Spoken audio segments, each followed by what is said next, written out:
Assalamualaikum. My name is Muhammad Nur Aizat bin Hamdan and we are from group Building Standard. So today in this video we would like to share some information regarding to the building standard. What is building standard means? Building code specify minimum standard for the constructions of the buildings. The codes themselves are not legally binding. They serve rather as model for legal jurisdictions to utilize when developing statutes and obligations. The main purpose of building standard is to protect public health, safety and general welfare as they relate to the constructions and occupancy of buildings and structure. Building standard will provide the requirements for the buildings and the minimum standards of materials and method in the construction. There are several issues regarding to the building codes. Number one is that the codes relies on the formal housing system to track compliance. Number two is that when the codes are enacted, they often do not reflect the local realities. Enforcement is also a major problem in almost cases, whether in urban, suburban or rural. And the last one is maintenance and workmanship are not necessarily impacted by the codes. Assalamualaikum warahmatullahi taala wabarakatuh. My name is Muhammad Izam Mintaza. I'm from class 3A. Today I would like to talk about enforcement procedures. Local authorities adopt and enforce Uniform Building Bylaw (UBBL) 1984. Laws are formulated by the federal government and passed down to the state government to be gazetted. This law will be sent to the local authority for adoption and enforcement. Local authorities have jurisdiction over all buildings, including buildings owned by the federal government, and UBBL legal is applicable to all buildings. For the guideline, we go to the structures. Every building must be designed and constructed in such a way that the loading that are liable to act on it will not lead to A. The collapse of the whole or part of the building. B.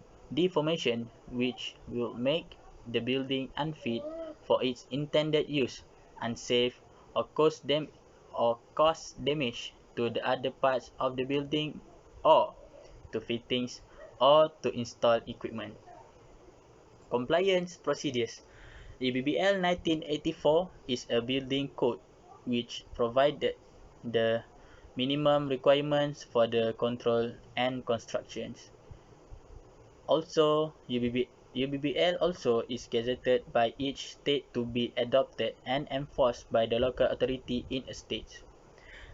For law administration and revision, federal law that have been adopted and gazetted by the state government are enforceable by the local authorities. Such laws are applicable to all types of development, including federal government projects on federal or non-federal lands. Then local authority too can formulate and enforce their own guidelines. Construction law and other related legislation are revisited and updated as requirement from the industry with no specific time period for review. Thank you.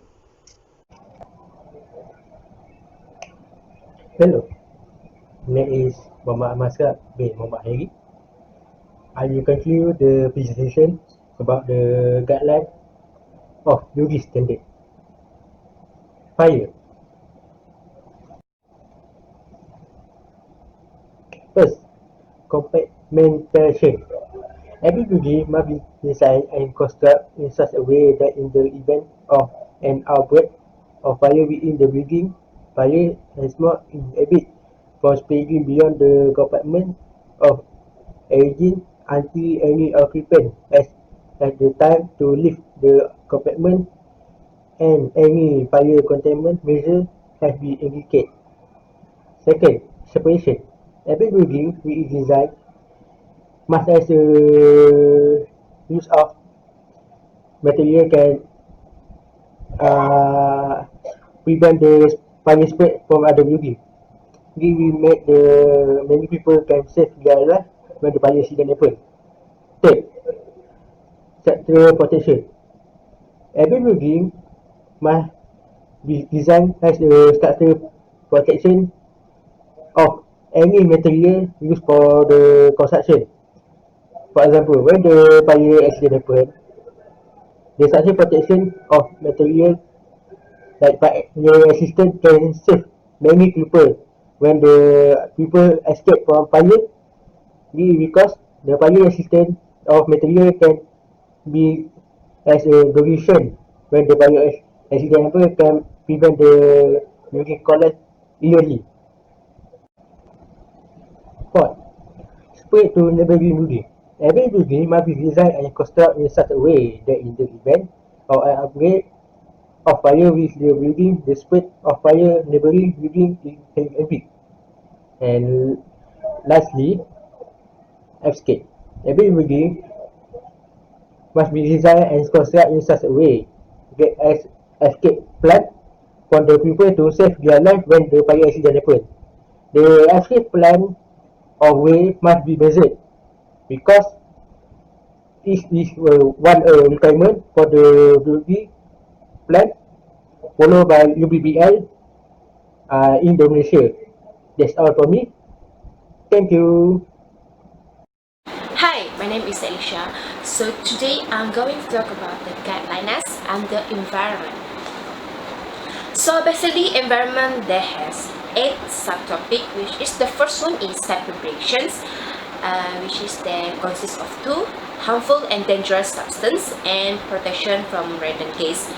Okay, the second one is exiting drain, precipitations, heating, ventilation, condensations, and natural lighting. So today I'm going to focus on 5 environment, subtopic of environment, which is the first one is precipitations, heating, ventilation, condensations, and natural lighting. So yeah, let's go next. So the first one is precipitations.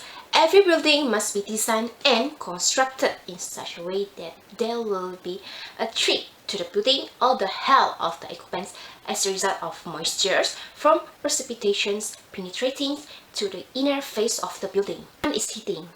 Every building must be designed and constructed in such a way that it can be heated. That is ventilation. Every building must be designed and constructed in such a way that the air quality inside the building is not threat to the health or the occupants or the capability to the building to resist moistures, decays, or infestations. Is condensation.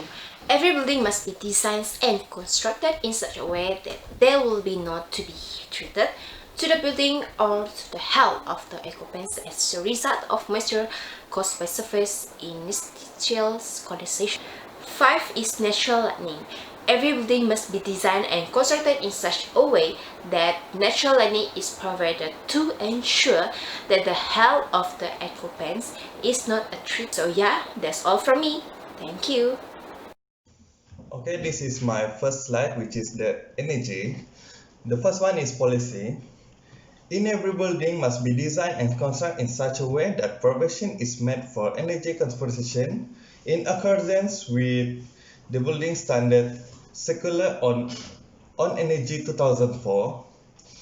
And the second one is building insulation envelope must be designed and constructed in such a way that insulation envelope resistant thermal transfer. This is the third one is heating system, which is in order to comply with standard 6.1, every building must design and construct in such a way that the heating and hot water service system are designed, installed, and capable of being controlled to achieve optimal energy efficiency, having a regard to the thermal transfer of the insulation envelope. Okay, the fourth one is installation of pipe, ducts, and vessel, which is in order to comply with standard 6.1, every building must be designed and constructed in such a way that temperature loss from heated pipe, ducts, and vessel and temperature gain to cooled pipe and ducts in their system. Okay, the next one is artificial and display lighting, and must be constructed in such a way that artificial or display lighting must operate and be capable of being controlled to achieve optimum energy efficiency. Okay, this is the last one is mechanical ventilation and air conditioner. In order to comply with standard confinement, every building must be designed and constructed in such a way that the form and fabric of the building minimize the use ventilation or cooling system for cooling purpose, and the ventilation and cooling system and design installed are capable of being controlled to achieve optimum energy efficiency. Okay, this is my second slide, which is the noise. Okay, the noise is resistant sound transmission of dwelling using operated construction. Okay, the first one, every building must be designed and constructed in such a way that each wall and floor separating on one dwelling from another or one dwelling from another parts of the building will limit the transmission of noise to the dwelling to a level that will not threaten the health of the occupants of the dwelling or inconvenience them in the course of normal domestic activity, provided the source noise is not the excess of the from normal domestic activity. All right. Okay, this is my last slide, which is the safety. The first one is access to building. In every building must be designed and constructed in such a way that occupants and visitors are provided with safe, convenient, and unassisted means of access to the building. Okay, the second one is access within building, which is in non-domestic building, safe, unassisted, and convenient means of access is provided throughout the building. Okay, the second one is provided to each dwelling and throughout the common areas.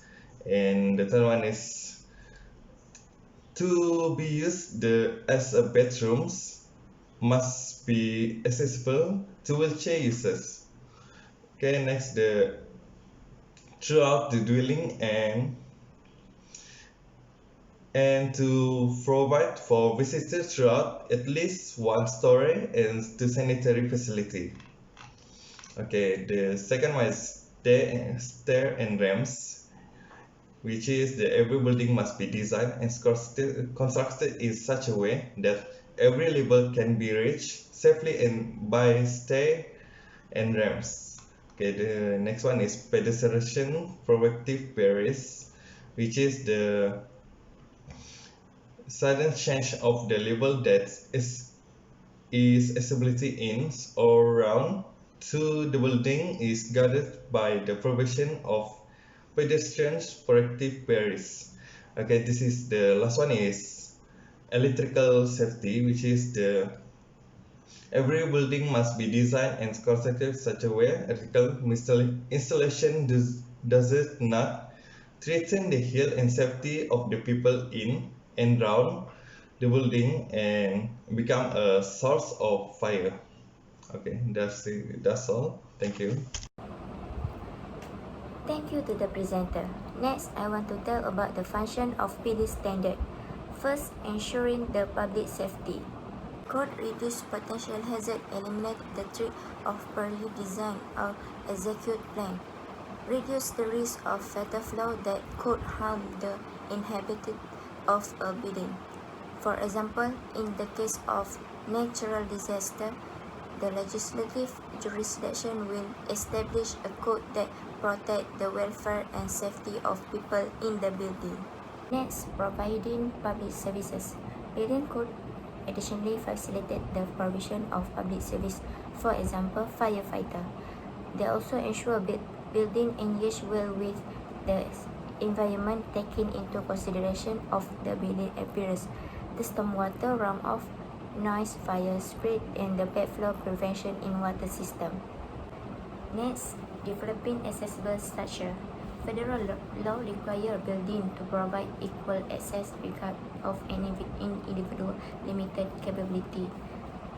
Thus, the building code facilitates the general public use of a building in spite of one disability. Then, ease of ownership. Buildings will likely be bought and sold several times throughout their life, and new buyers need to know the purchase is kept up to building regulation. Building code make this transaction easier because there are basic standards in place for property owners to comply with, setting the bar and threshold for what to purchase. Lastly, standardization across design. Buildings are complex and intricate structure. It takes expertise and insight to ensure that a building is executed properly. Overall, this uniformity of building practice improves the quality of construction, lower construction costs, and provide a level playing field of contractor and land developer. As building code establish a minimum level of requirement a property must have, it makes building and approving easier and more predictable. Builder and designer currently use a framework to ensure safety and accessibility features and integrate into development.